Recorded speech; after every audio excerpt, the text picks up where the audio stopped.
going on, man? It's been a couple of years since I've done anything on this account. I'm just wanting to give a rundown and say, you know, there's gonna be I'm gonna be posting a lot more on this channel, hopefully, and it's gonna be work related because I'm getting into the welding side of things now. So this is just gonna be an intro of my equipment and what I'm running, so y'all can get a basis of what y'all see in the next upcoming videos. Start off, I'm in a 2007 F-150 Lariat. It's four-wheel drive. It's got a 2.5 lift up front, or it's a level, with an additional leaf spring in the back.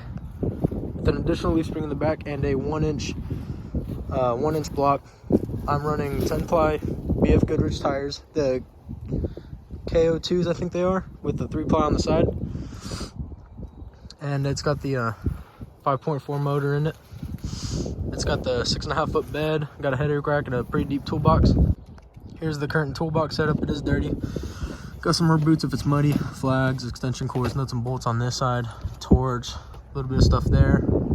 Then on this side, I have a ratchet strap, level, pry bar, you know, my torch bottle caps. My rods are on this side. I have stainless rods. I have a 5-pound box of 60-10 1/8 inch. This is a 50-pound box of 70-18 332. And this is a 50-pound box of 60-10 1/8 inch. My grinders and drills and my dribbling tool are on this side too. It's easier to get to because if I have a helper, it is on the passenger side. Everything else is on the driver's side where I would need it. I'm running the Hobart Champion 10,000. It is a Line & Miller. So if you have a machine like this and you're looking for a part, more than likely you have to go through Miller. The 10,000 is just in relation to the generator on this thing because it is a engine-driven generator welder. This is an older model. The new Champions are 11,000, and basically you can't buy this machine setup in store anymore. They are no longer in production. Now my leads, I have about 75 foot ground and stinger. Half of my leads are on here. The other half are on my Hoosier pole for that, you know, on the side of the road real quick, just pop it out, and I'm ready to work. My torch setup is right there with the hosier on the side. I have a 100 foot acetylene torch, 100 foot hose.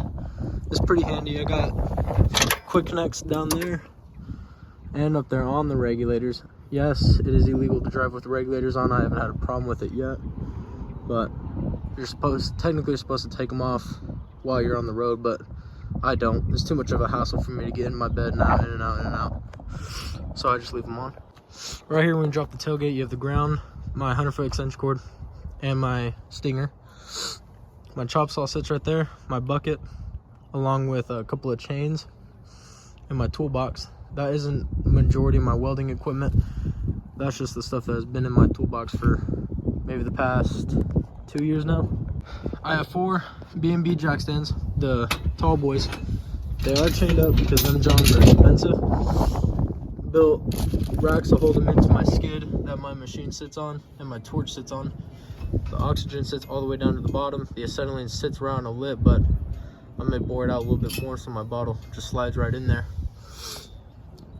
And I highly recommend getting the tall boy jack stands and 4. Get a bare minimum of 4. I had 3 shorties and I couldn't stand it. It was a pain in my back and it made everything a lot more difficult than it should have. Right here on the side I do have a fire extinguisher. Always need to carry a fire extinguisher. Got my little grill for on job and my little personal cooler right there on the side. My skid was pretty easy to build. If y'all want in-depth more video about it, I will post on it. But it just basically sits about 6 inches off my bed, so I can slide things under like forks. I got material under there. It gives me more access to my bed than what I have as of right now, with my bed being completely full. 2 pillars to support the bottles, chains. The chains hold them up perfectly fine. I've gone through some pretty tough off-roading with those chains and they have yet to break or come loose or anything like that. Those bottles are pretty secure. Here's the Hoosier pole fully busted out. I'm probably going to lengthen that pole because I don't get very much length with it. I ended up using the wrong piece on it, ground it down, smoothed it down, so I just went with it.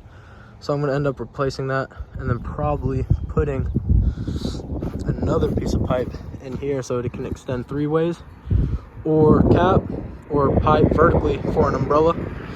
I got 3 horseshoes right here on the side to hold all my equipment, hold my leads, extension cords, coat, hood, hard hat, whatever. And then right here, these 2 horseshoes are for if I want to hang my stinger here, if I want to hang my ground here, my pail. But originally it was for my grinders.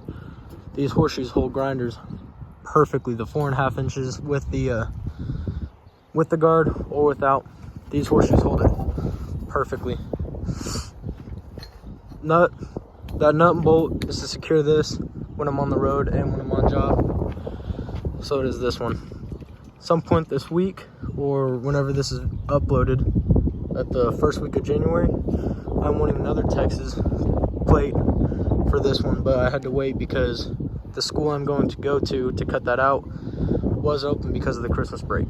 Now right here, this is where a majority of my welding tools are. It is in a Craftsman VersaStack tool bag with a hard bottom.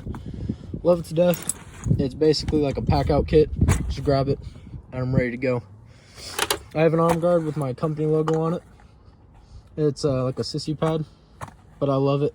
It's nice when you're welding on hot stuff or wet stuff, anything that can keep you safe. Paid like $170 for it. It was well worth it in my book. It was custom made. Here's my welding hood. It is a pancake. It's a Wendy's. It has an auto darkening lens in it, and I bought that for maybe $60. Pretty new. I mean, it has some scratches on it, but and then the lens is like a $100 lens. It's pretty all right. It's definitely not top tier, but I wasn't trying to go super expensive on my lens and a decently cheap hood. So that there's my setup. I do have a ranch hand bumper on the front with a little light bar on it and a 54-inch light bar on the hood, I believe. I have 50% tint on the windshield with a 6-inch brow at 5%. I have 20 stacked on 15, or 15 stacked on 20 on the front too, 5% on the back. I have sparks on my windows from being on job, so ignore that. But here's the setup, an all-around view.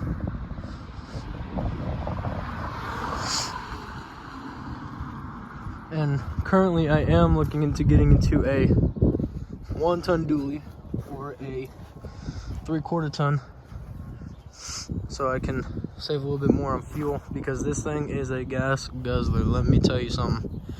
And the wheels, these wheels aren't stock, they came off of 2016, but that is the ins and outs of my setup. Yeah, drinking dope, turn me to a